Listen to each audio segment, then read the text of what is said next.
Welcome to SEC Sports Roundtable. We've had a little time off to recover from the big win from the University of Kentucky Wildcats, so we're not going to recap that. Hope you guys were able to check our live blog. If you didn't, it's on the website. Feel free to go out and to catch up with us that way. We live blogged as it occurred, so instead of rehashing everything from all different angles that have already been done, we just decided to do it as we saw it.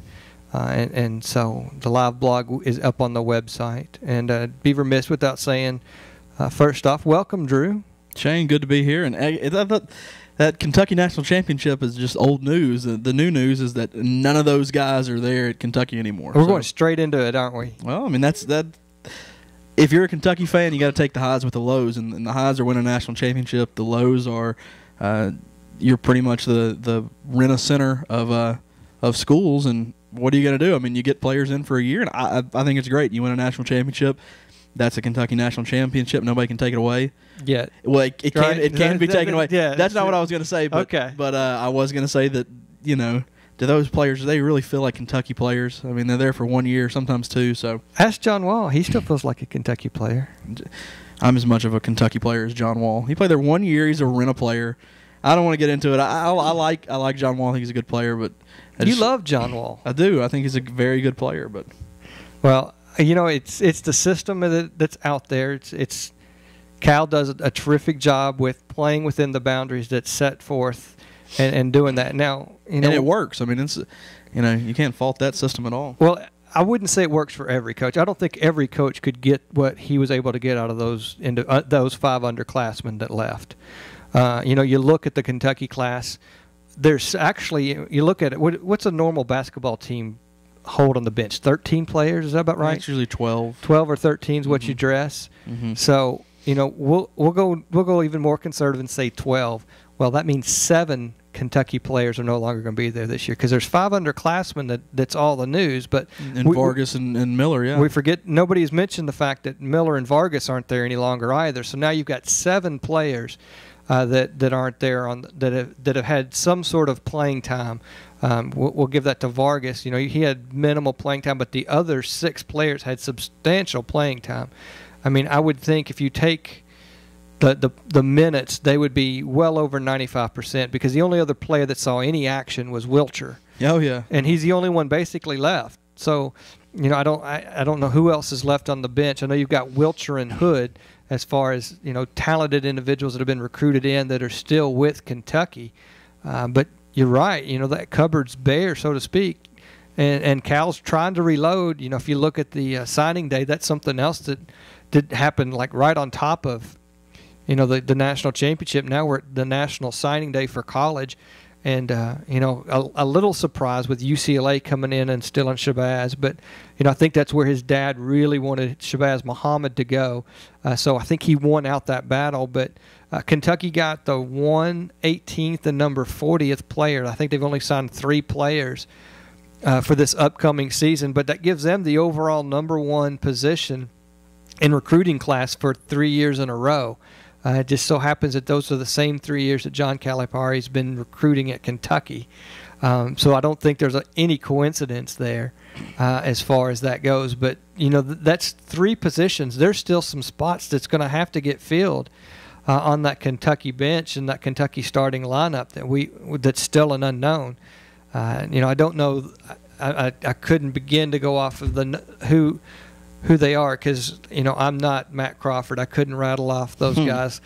He's been on the podcast before, and he's an amazing individual with the stats on the recruiting side of things, and I'm not that guy. But you've got I think a center, a guard, and a forward. You still got some positions that are still left up for grabs there in Kentucky, and maybe you're gonna Cal might have a transfer up his sleeve. They've got a kid, I think the last name Harrow, that was played at NC State. He was a 5-star player, and he's going to be the point guard this next year. They've also, they've got Nerlens Noel, who is that the Mississippi State? Did he? I think he was from NC State. Okay, but there's a guy. There was one that transferred from Mississippi State. Yeah, I get my information from Matt Crawford. He never mentioned that guy. So he was here this. No, he played this year. Oh, okay. And he had like 3 minutes the total season. But well, I don't know that they're counting on him as much. They've got the Harrow kid. They've got Nerlens Noel, who I'll say he's the number 2 player in the nation. I mean, Shabazz Muhammad, just going off rivals. I don't know why I always go off rivals. That's kind of the one I stick with. But a top 2 player in the nation. They've got Alex Poitras, and he's a local kid here in Clarksville. We do this podcast from Nashville, so now he's 18th on Rivals. Isn't he? He's a top 15 kind of guy. Yeah. Archie Goodwin's a shooting guard. He's a 5-star. And then they got a center named Willie Cauley that I don't really know much about, but a 4-star. So once again, I mean, they've reloaded. UCLA, I do believe, has a chance to overtake them in the final. When the dust settles, they've got the number 1 and number 3 guy. Yeah, Kentucky's number 2. That's right. And then Kentucky's got the number 2. This is based off Rivals. Number 2, and then the number 14. And once again, my complaint I said earlier, they put these stupid advertisements on right in the middle of your screen, and you got to click them off. And they pop up, and then like you go anywhere close to it, and they're like, "Oh, you must want to read about it." Yeah. So I don't want to know about the AT&T network. So I apologize to all the listeners. I can tell you about all my complaints with the AT&T network, but we're in Nashville, and I don't. You can say the same thing about Sprint. I think that's who you're on, and you talk to a Verizon guy, and they've got complaints too. They're not a perfect system. Sure, yeah, and I wasn't talking about the actual system. I'm talking about the ad that came up. It happened to be an AT&T ad, but yeah. So back to it. I mean, he's reloaded again. The problem is, can he get these guys to buy into a team atmosphere? Can he get these guys to buy into put the team first and play defense? Exactly. Yeah. And I mean, the answer I would normally say is no. I don't think he can. But I mean, he did last year, so we'll see. And I don't know if he's got an Anthony Davis, and I don't know if he's got a Michael Kidd-Gilchrist. I mean, those are once again him. He's not missing on these guys. What's his height? Noel, he's 6'10". Yeah, I mean, he's a player. I mean, he's a very good. He is a different type player than Davis. He's not a stay around the rim shot blocker. I don't believe. I think he's more of a scorer, which could be great. But I mean, no. Kentucky's got the number 1, the number 8, and the number 14 player in the country already committed. So, and they've got a 5-star coming in. So, and then Wiltshire was a 5-star last year. So you're gonna have and talented. Hood was a 4 or 5-star the year before that. Keep on, y'all Kentucky fans, keep on talking about John Hood. That guy's. We like our white shooters, you know. Yeah. Well, apparently this guy's not a white shooter because he doesn't. He hadn't really sniffed the court. Which, that being said, when you have 7 guys or 6 of them that are going to be drafted. It is very tough to. He's got a ring and we don't. Yeah, and that's what's unbelievable is Kentucky's going to have 6 players drafted in the NBA draft this year. 6 players off that team drafted, and I was talking to a buddy of mine, and we were discussing Tennessee. To go back to the last 6 players that were drafted out of the University of Tennessee, I believe you either have to go back to Dyron Nix in like the mid-'80s, and if he wasn't, I don't even know if he was drafted. I know he played in the NBA. You have to go back to Dale Ellis in like '83. So it's ridiculous the talent that Calipari gets in there, and thank God they won because to have that much talent and that many players go pro and to not win would have been a shame. Well, I mean, it was the year before we had, I would think, pretty close to this. You had 4. You had Brandon Knight, 3. Brandon Knight, Josh Harrelson, Liggins, and Enos Kanter. But Enos Kanter didn't play. I mean, yeah. Kentucky fans still claim him as a player. I mean, he's from Turkey, and never played a game for Kentucky. But so we went 3, 4, 5 because the first year was Wall, Cousins, and Bledsoe, right? And Orton. And Orton, that's right. So we went 4, 4, 5, 4, 4, 6. 4, 4, 6. And I think there 4. Yeah, 4, 4, 6. I think is what you got, and the majority of those guys were first. No, you had Patrick Peterson get Patrick Patterson get drafted too that first year. So no, 5, 4, 5. 5, 4, 6. 5, 4, 6. 15 players in the last 3 years. That's pretty good.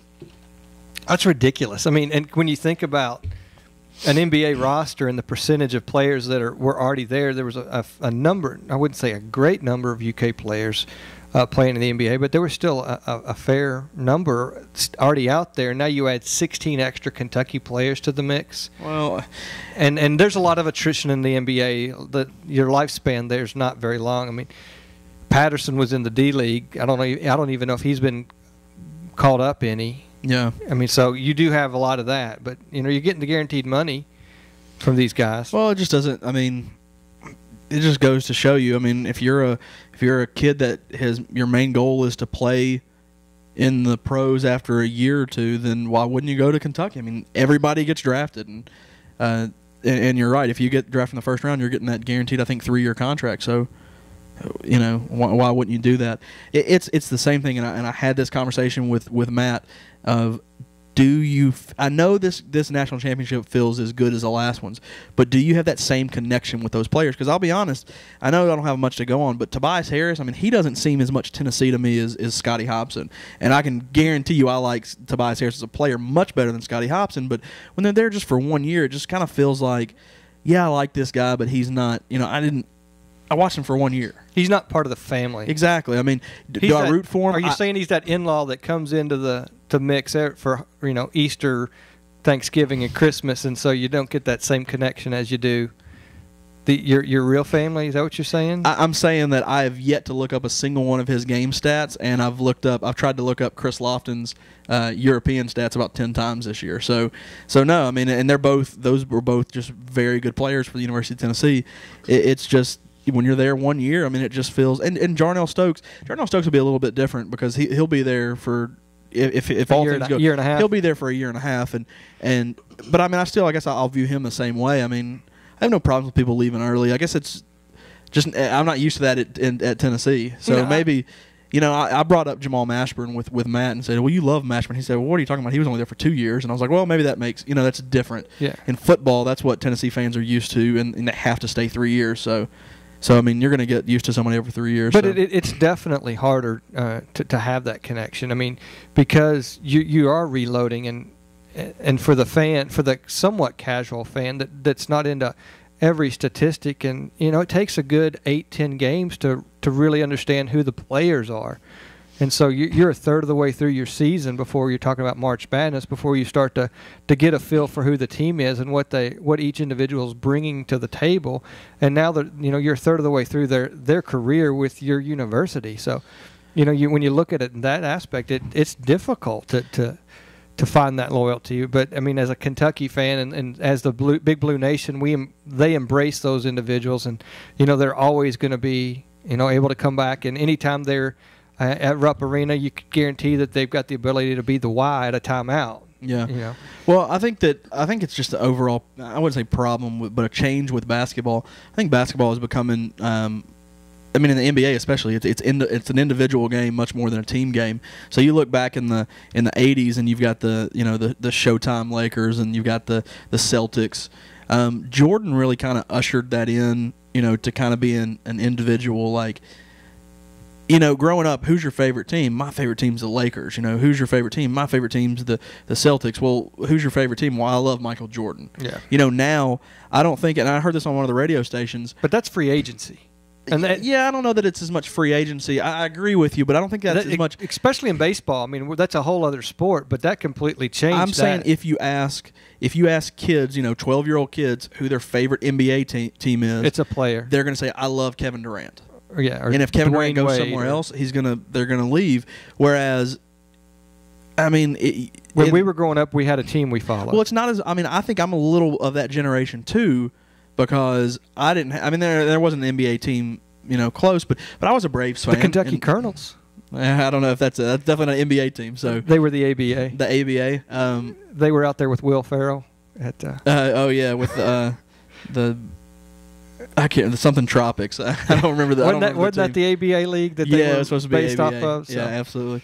But it's just, I think basketball has gotten to a point where people recognize individuals much more than team. And kudos to John Calipari for getting that. And a lot of people say, if you're not going to be here for the team, I need, if you don't want to be a part of the team, then you're just happy to wear the Kentucky blue, then we don't want you. Well, Calipari doesn't say that. Calipari said, You're reminding me. I'm going way back here. John Voight in the football movie with Moxie. Oh, with Varsity Blues. Varsity Blues. He was all about not playing with the team. So. Yeah. Sorry. But I mean, that's you're getting. I'm usually one getting off on other subjects, and now you are. That's a good movie, though. I love that movie. It's a very, very underrated movie.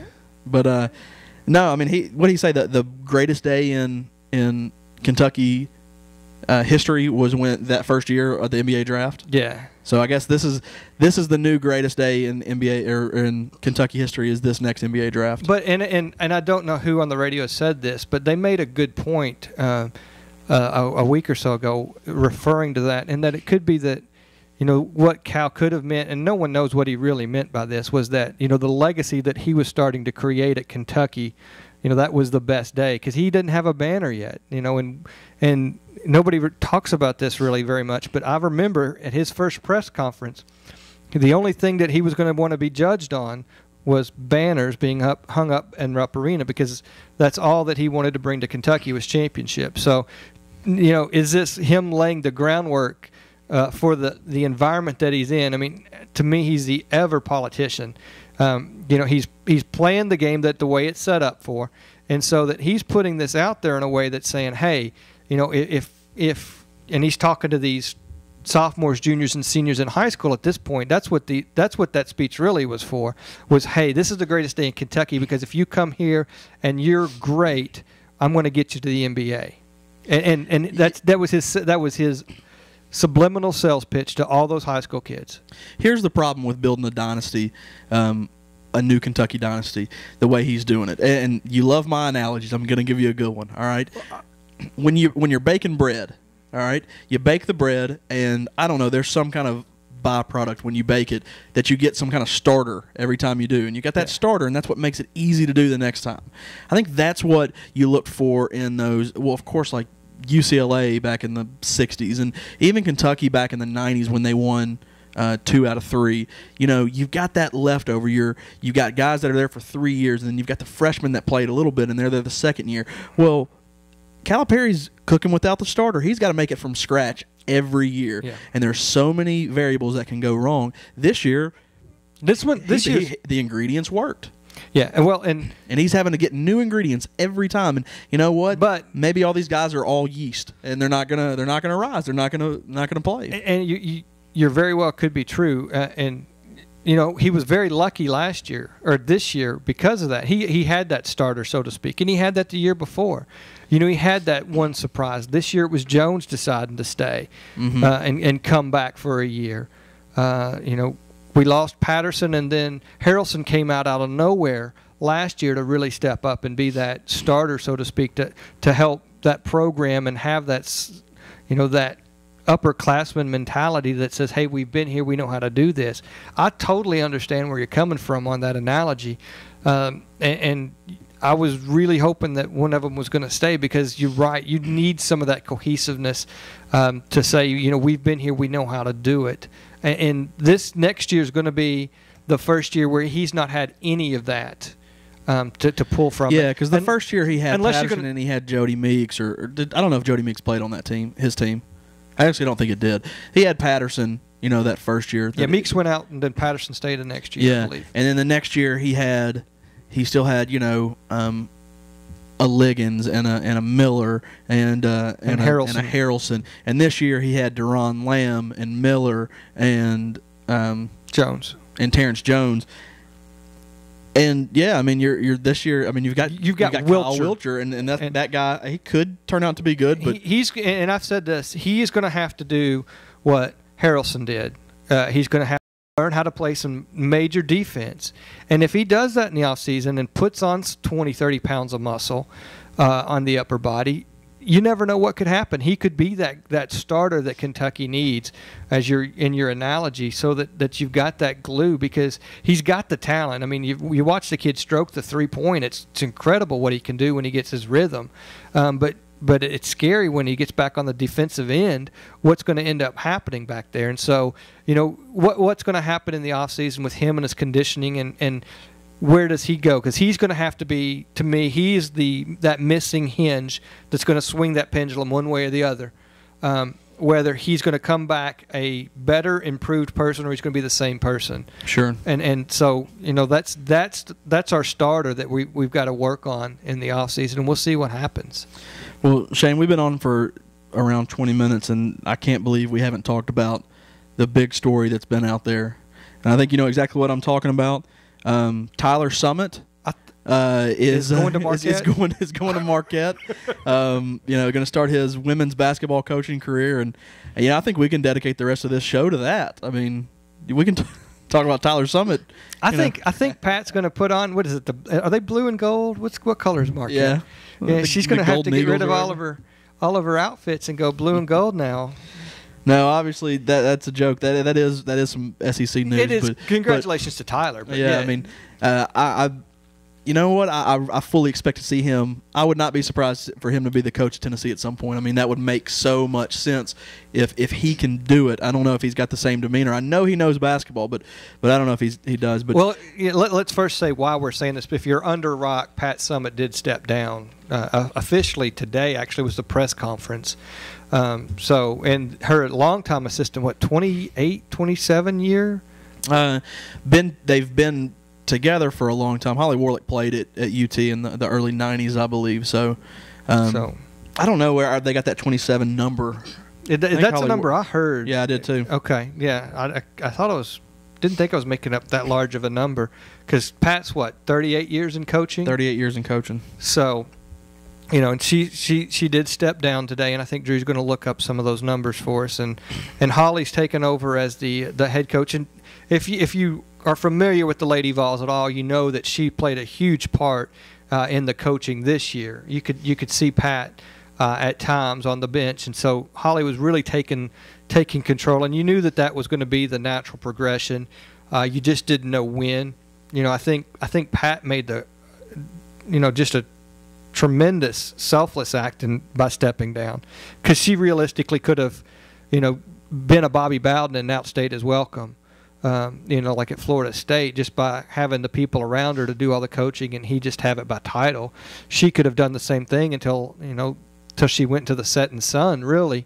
But she realized that family meant so much, and that her years, the quality years she was going to have were going to be limited now with the early onset Alzheimer's. Dementia. It's early onset dementia.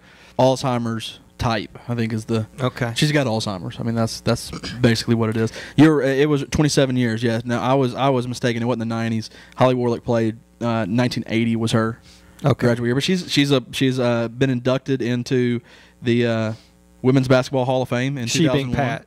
No, Warlick. So Pat was in 2000 and Holly in 2001. Yeah, I mean, as a player, I know she was a very good player. She's had her jersey retired.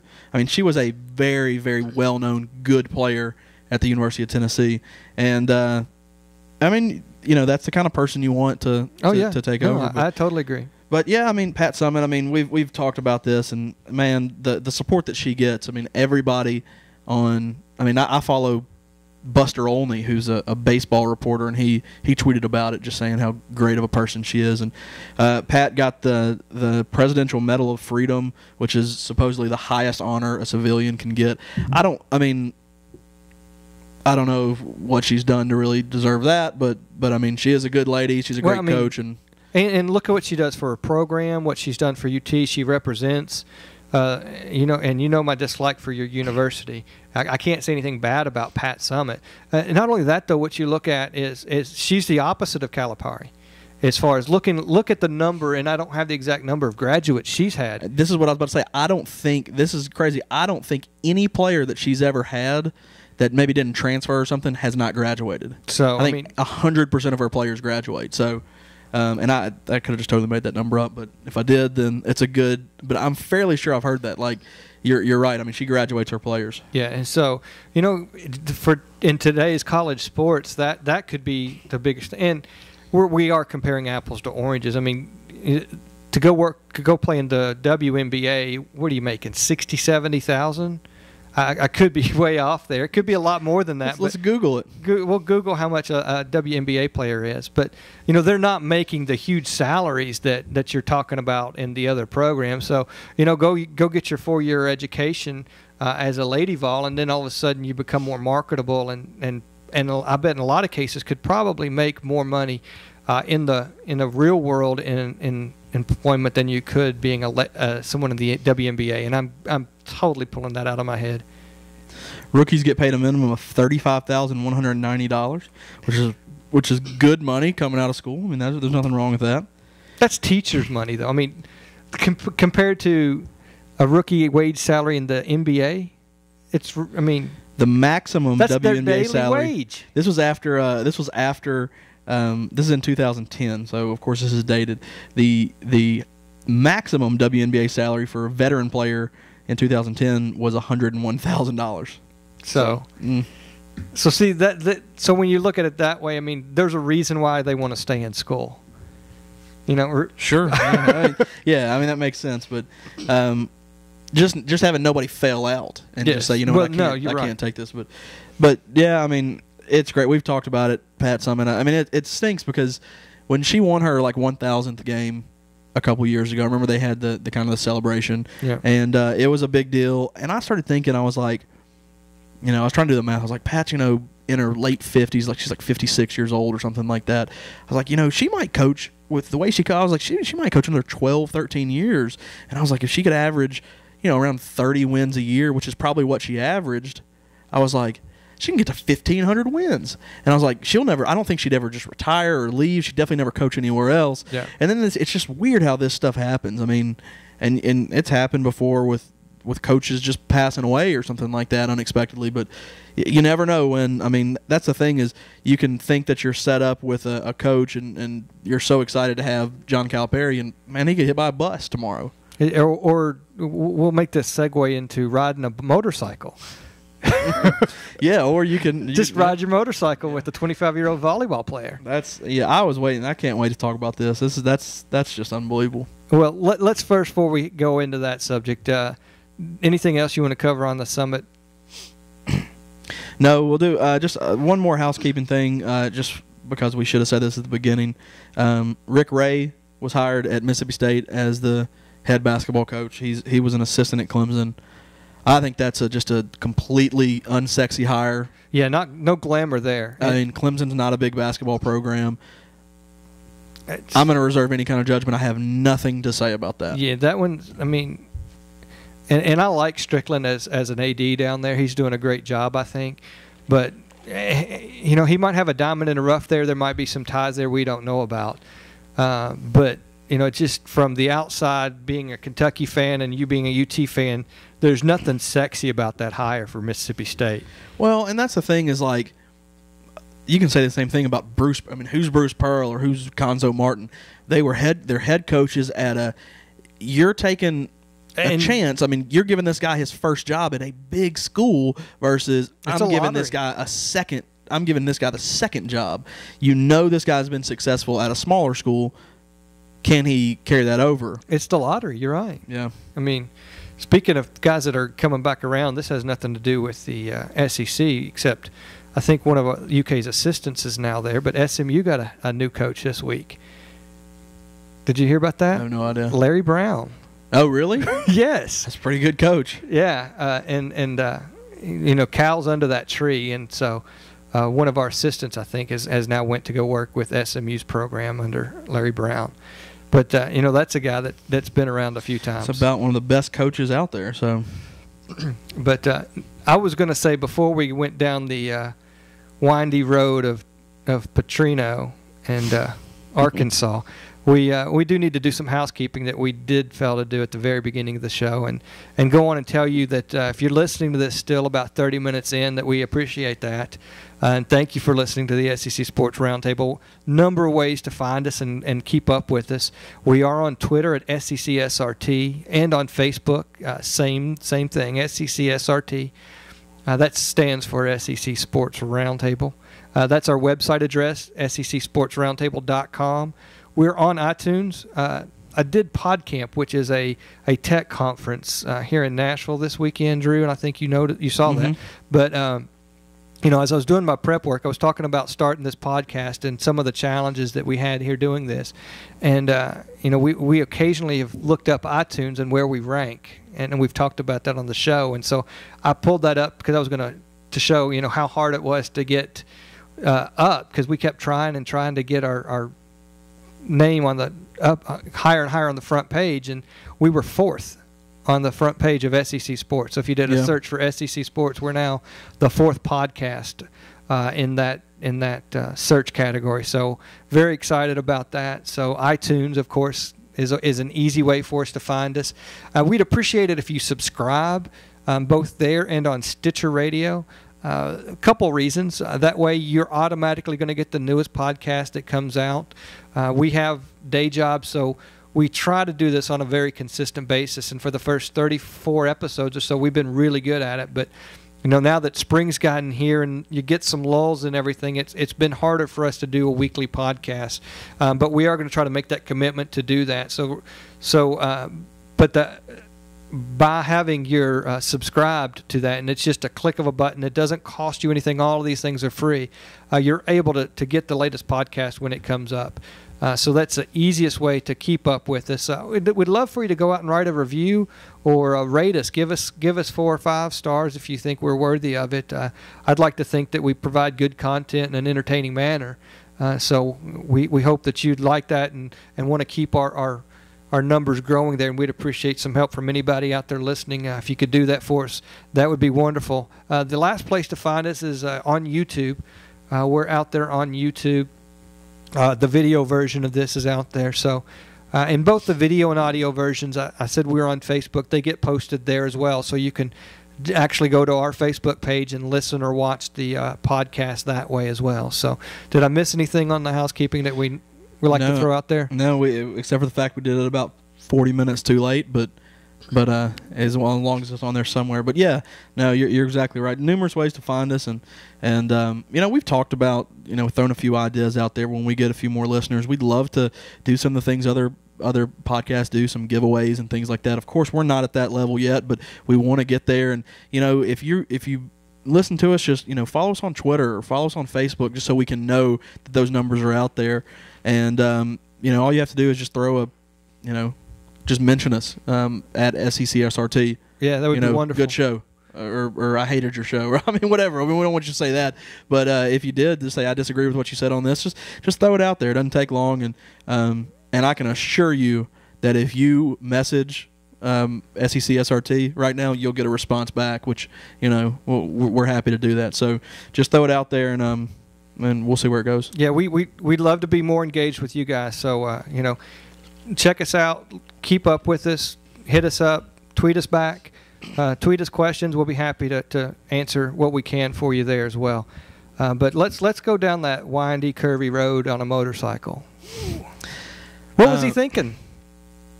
We talked about this before we started. He was thinking that, man, I'm in my late 40s. I've been married to this lady late for a long time. Late 40s, or is he in his 50s? Could be in his 50s. I think because since I'm in my 40s, I'm going to say he's in his 50s. And 50-year-old man. I'm going to have to Google it now. And, I mean, man, a man will do a lot of things for some nice boobies or something. I mean, it's incredible. It's incredible what a woman can do to a man, and I'm sure vice versa. I don't want to be sexist in it, but men do stupid things. And here's the bad thing: is once again, just like the Bruce Pearl thing, guys don't get fired for having affairs. Not at all. Guys get fired for secretly hiring girls that they're sleeping with, and then wrecking on motorcycles and not disclosing relationships, and then trying to cover up, a police report. And it's just, you cannot lie to people, and you don't try to cover stuff up. You really can get away with just about anything if you're winning.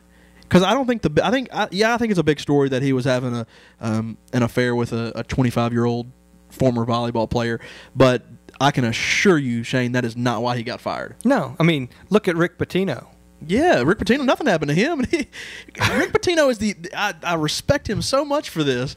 He, what's her name, Karen Cipher or whatever, just flat out said, "Look, man, I'm going to go public with this unless you give me X amount of dollars." And he said, "All right," and he just told on himself. Yeah, he went live with it and said, "I've had an affair." I mean, just It's just in the back of Porcini's, and you know, you got to love it though when the owner hands you the keys and says lock up when you leave. Yeah, and the bad thing is it wasn't too flattering for Rick Pitino. I mean, he was I think there was a little premature issue with him on that too, if we recall. So I mean, he had to testify that not only did he cheat on his wife, but he didn't finish the job. He got excited before he could actually do anything. I mean, this was like the 15-year-old that's snuck in the locker room and would that be a shot clock violation? Yeah, well, no, he got a shot off well before the he could have gotten an NBA. So he rushed his shots. Yeah, exactly. He didn't pass. Didn't get a good look at the basket. Yeah, like Norman. Or maybe Bell he says, got too good a look at the basket. Exactly. He saw an open three and he took it, and apparently he bricked it off the side of the rim. But but it's true, man. Pitino didn't even get close to getting in trouble. No. It's just one of those things where if you just tell the truth and you're winning, you get fired for two reasons. One, you lose too many games, or two, you do something so dumb that they can't save face and keep you around. I mean, if you watch that whole thing unfold, I mean, up into the very end, they were trying to find every way possible to keep him. I mean, Arkansas people loved him. With 11-2, I mean, Arkansas was back in notoriety. You know how much I was on the Arkansas bandwagon last year. You loved Arkansas. I know. But you're right. It came down to the fact that he had a 25-year-old female, on his staff riding on the back of the motorcycle, and he tried to cover everything up, including that she wasn't even supposed to be there. She wasn't there. Yeah. Calling a buddy to try to cover it all up. And you're right. If he would have came out and said from the beginning that all this would happen, I bet even if she was on his staff, he still would have been the coach. Now, would he had been suspended for some reason or some amount of time? Probably so, but you're right. It comes down to, if you mess up, you gotta come clean and take your medicine and say you did it. But to me, it comes back to the coaches, and they have that complex where they're bigger than the programs and bigger than they're in their minds. Was it egomaniacism? Yeah. They just think they're so much better than everybody else, and that they're above reprieve, and so that's why they choose to come up with these lies and fabricate these stories. When if you just come out and bite the bullet, America's a pretty forgiving place. I mean, I don't even know if I should make this analogy. It's so bad, but I don't care. I mean, look what we've done with Japan. I mean, this is a country that in 50 years, 60 years, 45, we bombed them. Yeah. I mean, we were in a world war. We hated them. It was one of the roughest battles. Part of the war was the Pacific coast. And all of those battles, and yet, they're one of our best allies right now. And look how much we buy from them. Look how many cars that are Japanese out on the marketplace here. So, I mean, it just goes to show how forgiving as a nation we are with different things. And it can do the same thing with Germany. I mean, both sides of that war, we've welcomed and have free commerce with on both sides of that.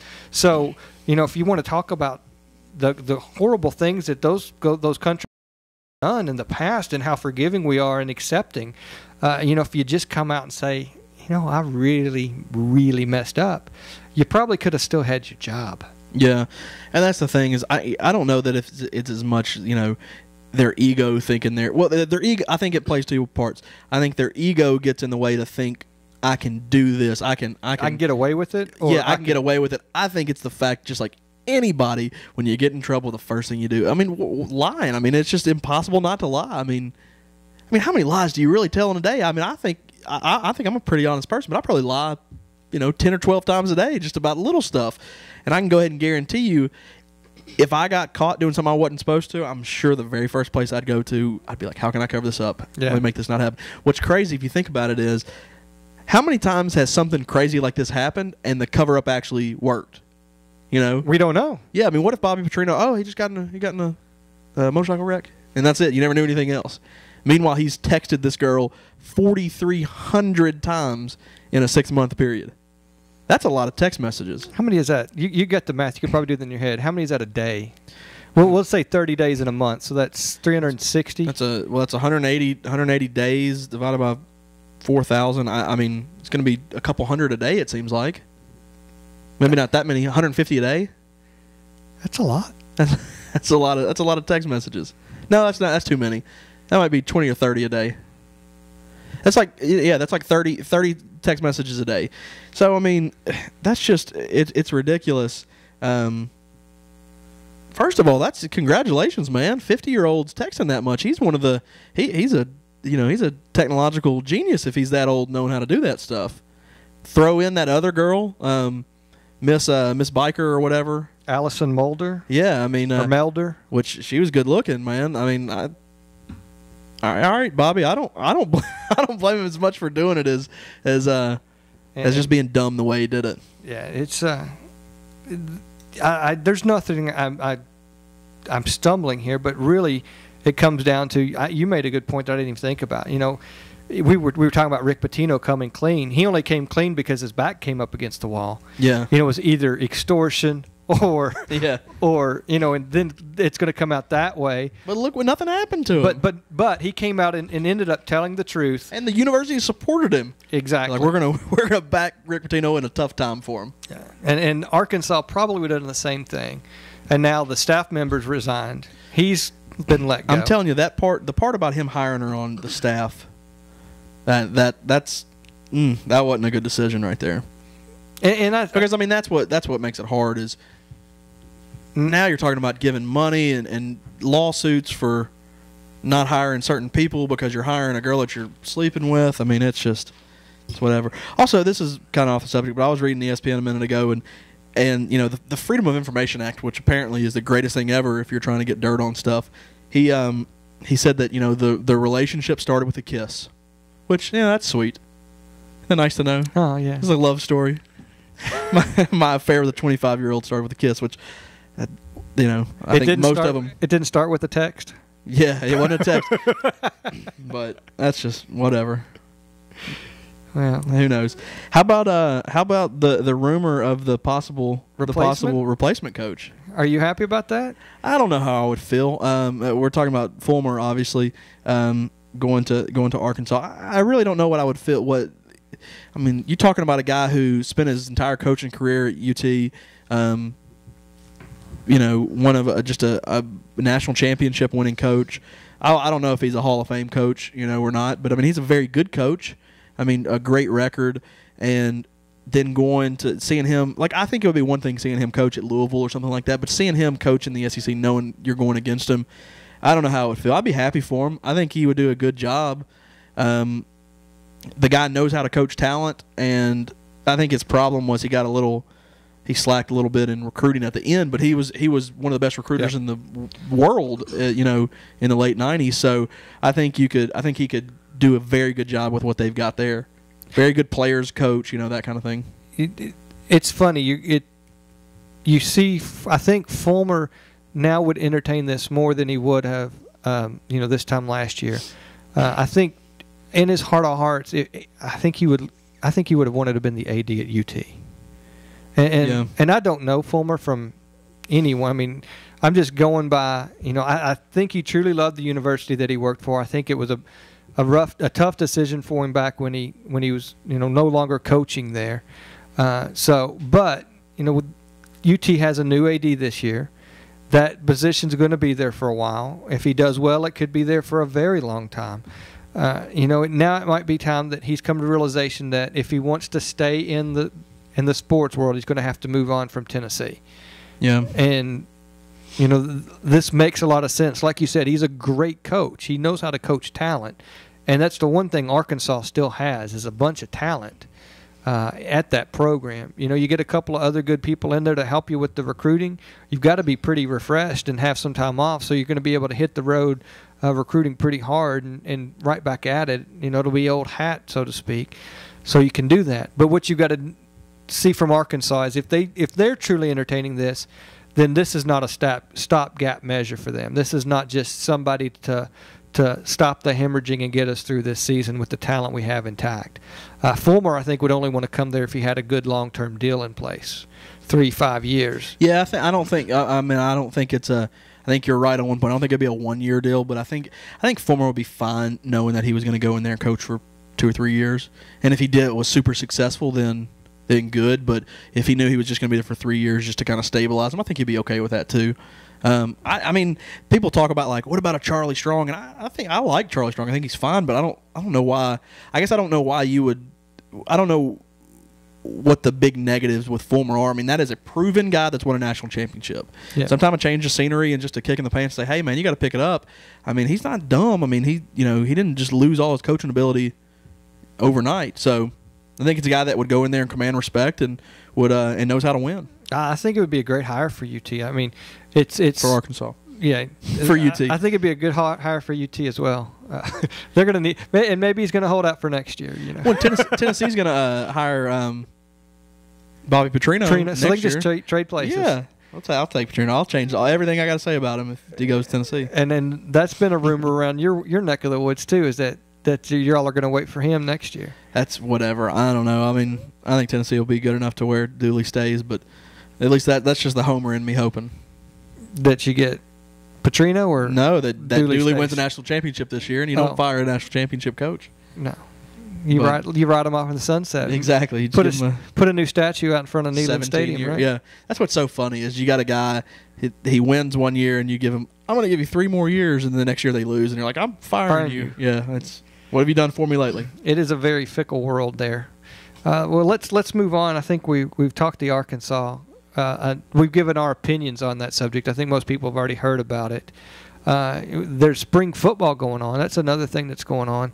We're, I guess, at the midway point. I think it's 2 weeks, basically. You either had your games last Saturday or you're having them coming up this Saturday. And, some of the notables that had it last week was Alabama. Alabama, yeah. I mean, that's what's unbelievable is I know they drew 90-something thousand like the first year Saban was there. The attendance numbers are out, and they had, I think, 78,500, which is ridiculous. I mean, put that in perspective. Boston College had 200 fans show up. So 78,500 to 200. So you know that Bama's on the top of the leaderboards right now. And what do they have? What 14? I think is the number I saw returning. 7 offense, 5 defense, and 2 in special teams.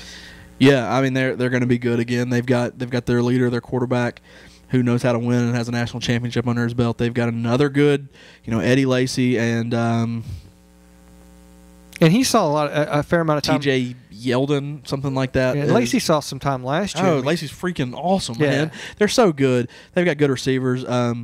Hey, I'll tell you something we haven't mentioned that we talk about. They respect that trophy. Oh, yeah. Well, they respect keeping it quiet. Who broke it? That's for sure. They've done. Somebody said they could make. You want to turn this into a positive. Take those pieces of crystal that broke. There's probably hundreds of them. Sell them for $500 for a chunk of it. I guarantee you they sell out in a day, and then give that money to charity. Oh yeah. Well, and it would buy to replace it and give the rest to charity. Well, I can assure you don't have to. I mean, they're not worried about replacing it. Yeah, well, you heard some people saying, are they going to make the guy who broke it pay for it? No, they're not going to make it. I don't care. That would be stupid. I mean, it was an accident. I just think that, I don't know, man. If you were an Alabama fan, I guarantee you'd jump all over that, and you could say, hey, yeah, we made a mistake, but we raised $50,000 for... I love Tony Kornheiser. He's like, why is such a violent sport they have such a fragile trophy? Yeah. They make it out of Nerf or something like that. Yeah, when they win next year, they're going to get a Nerf trophy. Yeah, there we go. Yeah. But no, I mean, Alabama, back to the spring football, had a little over 78,000 there. Georgia had 44,000, Auburn 43,000, Florida 38,000. South Carolina 34,500, LSU 33,000, Missouri 18,000. So the runner-up in the national championship game had almost a third. Yeah, probably about 40%. But I mean, Alabama. That's all they care about is football. And now, if they'd have done that on a Saturday at night in Baton Rouge, maybe they'd have doubled that. Yeah, you're probably right. But I mean, that's the thing is Alabama could have lost, and I guarantee you they'd had the same number. I know they would have. But Tennessee's this weekend. I think Kentucky's this weekend. Mississippi State Bulldog weekend. Probably Ole Miss. I think Texas A&M might be this weekend. I know Vandy had their game, their spring game, and Had a couple buddies that went, and they were impressed. I mean, but they were impressed beforehand. So yeah, I mean, it's a spring game. Who knows? Yeah, it's funny to see. I mean, you still have I guess you've got most of your pieces in place, but there's still so much that you get to work on that's unknown from spring football. I mean, the actual practice that they've only had 2 weeks prior. They've had a couple weeks of practice. So 2 or 3 weeks. You know, you're I guess you're returning a lot of players, but you still got a lot of unknowns there to work out. So it's just really a time to hype up and keep talking about football throughout the year. Sure. To me, that's kind of the reason. You know, you've got it in there to help take away some of the NFL talk, because you're sandwiched in between, you know, free agency and the draft coming up. So now you get this, and so you've got some talk about college football, and SEC becomes relevant in that realm for, you know, a part of that conversation at least. Yeah. I'll tell you one thing that was kind of neat was Justin Hunter. You know, he's coming off that torn ACL, which has been, what are we looking at, 7 months or so that he's been rehabbing this. And he's not 100%. You know, he says, you know, he thinks he's about 85%. Coaches are saying he's around 80%. He went out there, their last scrimmage, and, you know, he was out there kind of doing some sprints, and his knee is good enough now to where he can run on it and everything. You don't want him to get hit. Yeah, well, he's cutting. You just don't want him to get hit in the knee or anything like that. Which, if you recall, that injury wasn't a contact injury. I mean, most of the time those ACLs aren't. But you want to be a little tentative with him. I can assure you, he's got that red jersey on. But he actually played in this last scrimmage, and I know. I mean, the tough thing is when you can't touch him. You can't check him off the line or anything like that, or bump and run cover him. And with a fast receiver like him, that's tough. Open. Well, he on the first drive he caught a little short pass, and then the very next play he burned his guy for a 50-yard touchdown. So that's good to see. I mean, you know, I hope he gets back to where the big part is the confidence in the knee. And I know that they've gone so far with those ACL surgeries, and it's really like only a 1-year process. You say you got 2 years, so you're 100%, but the way they are now, I mean, that knee should be surgically fine, and I mean, I don't know if he'll be as fast, but I mean, he should be good enough to go. He's just got to have that confidence and not scared to. He's going to have to get that hit and get back up and realize that he's okay. Yeah. And once that happens, then that comfort level is going to come back in. And the good thing is he's got another 4 months, you know. Yeah. So you're thinking of how much work you can do. And you're at best 80% if you're going by the coaches. So yeah, you know, you get another 5 or 10% a month. Now you're right there. Yeah, you hope to get to close to 100%, and yeah, good deal. So spring football, spring's in the air. So we got baseball. Kentucky's, you know, on top of the rankings still. Basketball wasn't. When you say enough. top of the rankings, like in the nation? No, they're you're talking about the SEC. SEC, they're leading the way, but okay. They are 3 of the top 4 teams in the country are in the SEC, and depending on which poll, there's like 4 college polls. Kentucky is the highest ranked SEC program. Oh, that's not surprising at all. So you know, last week, and I don't keep up with baseball near as much as we do the other sports, but they were ranked number 1 in some of the polls. So yeah, Kentucky's but that's a come from behind surprise there. Nobody expected the UK Batcats to be doing what they're doing in baseball. So yeah, I don't got anything else to add for college baseball. I don't either. We always talk about golf. I feel like, you know, sometimes we have to remember that we're not just a local Nashville show, and we've talked about golf before, and, you know, cheered for Brant Snedeker, who was a Vandy guy. But if we are talking about SEC, awesome story, the Masters. There's an SEC guy, Georgia Bulldog, Bubba Watson, winning the Masters, which was a very, very great tournament. With an incredible shot. Yeah. You got to love him. He just goes in there and he's like, well, I figured I could do it, man. I was playing off some pine straw. I've been there before. It's so nonchalant. This is the second playoff hole on, you know, in the biggest golf tournament in the world. Yeah, and it wasn't that hard. What's so great about that story, and I think that's what is elevating him so quickly, is that, you know, he's the everyday type of person that you think of that goes out and plays golf. You know, and with enough work, maybe you can be Bubba Watson. Never had a lesson. Exactly. Never had a swing coach. You got Tiger over here. Tiger, I'm firing this swing coach. And first of all, that's what a lot of people say. Tiger, you don't need a swing coach or anything that good. Just go play, have fun. You know how, I mean. You know the way your swing needs to be. You know how to, you know. who knows more about? Why does somebody know more about golf than Tiger? I mean, there's no way. That guy's the best in the world, and he's played 1,000,000 rounds. And there's video, and you know what you're doing wrong. It's like you're overthinking it. Bubba Watson just goes out there and goes, well, I'm going to hit this ball long way with this pink driver and win the major. And I'm going to whip it around and cut this tree and hold me a green jacket. It was congratulations to Bubba. It was a great tournament to watch. And, that leads us to the last thing we'll say. If you're listening in an hour, you're a true sports fan, but I think the SEC golf championships are going on this week. So, the pins are placed, and good luck to all the SEC teams, and one of them's going to win. I don't even know who's in it. Yeah, somebody will. I just know they're out there. So, all right, guys, we'll throw it up to our open mic. Anything you want to say there? Man, I don't know. Thank you, Shane, for buying me dinner. That was nice of you tonight. Welcome. Went and had some good Mexican food. That was enjoyable. I don't know what else. Thank you to the, throw a plug out there, the Hiller Plumbing, Heating and Cooling for giving me a job during the summer here. Appreciate that. That will work with your school schedule. Yeah, work with my school schedule and make it easier. That's what's been tough for me. It's tough to do these podcasts when you're working a 40-hour-a-week job that doesn't have much flexibility and then going to school too. So, sometimes you get a night and you don't have. It's hard to find a night where you're not doing work stuff or school stuff. So, a little more flexible. It might be easy for me to do these things. So, we'd love to have them as a sponsor if you can work on that. We love the Happy Face truck. They've come to our house more than once. So, yeah. Well, we'll work on that.